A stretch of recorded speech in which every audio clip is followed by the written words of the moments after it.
Hi guys, it's me again. Please don't forget to like and share. And today I'm gonna show you what I'm going to have for dinner. Actually, no, it's for dessert. I'm sorry.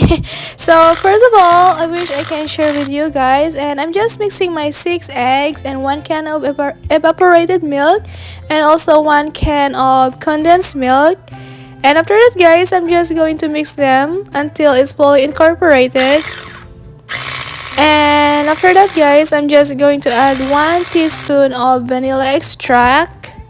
Actually, guys, I only do this once a year, so it's kind of really special for me. So yeah, and after that, guys, I'm just going to strain them so that it's going to be smooth and really delicious.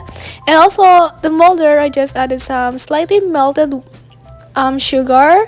So after that, guys, I'm just going to steam it in the oven for 45 minutes, and after that, guys, it's ready. And